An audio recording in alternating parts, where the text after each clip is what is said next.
જોવા મળ્યો છે, તેને લઈને ક્યાં કાર્યક્રમ છે ફરીથી બજર વાગી ચૂક્યું છે અને એક મહત્વના સમાચાર ઇલેક્શનને લઈને આવી રહ્યા છે કે જ્યાં રાજકોટથી આ સમાચાર છે। રાજકોટમાં દાવેદારીની વાતો વચ્ચે વિક્રમ સોરણીના સૂર બદલાયા છે।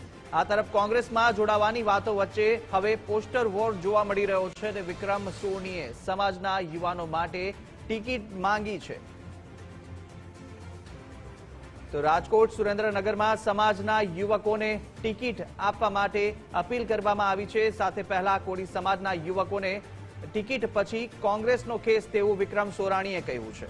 વધુ વિગતો સાથે સંવાદદાતા રહીમ રાખાણી સીધા જોડાઈ ચૂક્યા છે। રહીમ, જે રીતની આ દાવેદારીની વાતો આવી હતી અને હવે વચ્ચે હવે વિક્રમ સોરાણીના પણ સૂર છે તે બદલાઈ રહ્યા છે, શું કહેશો?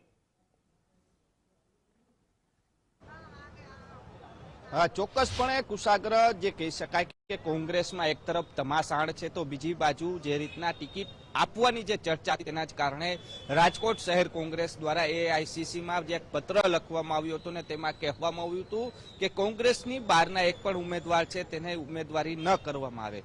તેની જ વચ્ચે કોંગ્રેસમાં જોડાવાની વાત છે તે વિક્રમ સોરાણી દ્વારા પણ કરવામાં આવી હતી, પરંતુ અચાનક જ તેના 24 કલાકની અંદર સૂર બદલ્યા છે ને તેને પોસ્ટર વોર છે તે શરૂ કરી છે।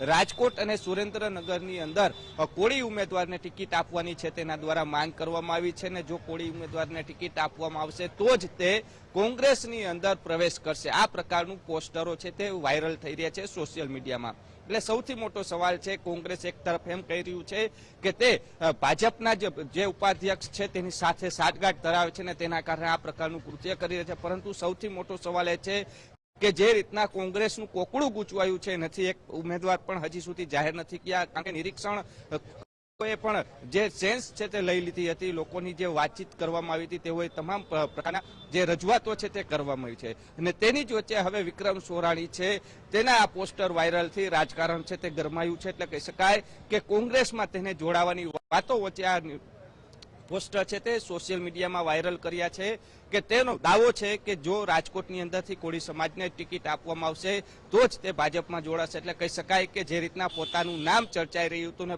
તેનો વિરોધ થતા હવે પોતે પણ કોંગ્રેસનો વિરોધ કરતા હોય તેવું સ્પષ્ટપણે લાગી રહ્યું છે કે જો ટિકિટ આપશે તો જ તે કોંગ્રેસમાં જોડાશે તેવી સ્પષ્ટ વાત છે તે આ પોસ્ટર વોરથી શરૂ થઈ છે। એટલે કહી શકાય કે કોંગ્રેસનો કકડાટ છે તે હજી પણ યથાવત જોવા મળી રહ્યું છે। કુશાગ્ર રહીમ, માહિતી બદલ આપનો આભાર। તો રાજકોટની અંદર ક્યાં કોંગ્રેસમાં કકરાટ હજી પણ યથાવત છે અને વિક્રમ સોરાણી સમાજના યુવાનો માટે ટિકિટ માંગ કરતા હવે પોસ્ટર વોર પણ શરૂ થયો છે।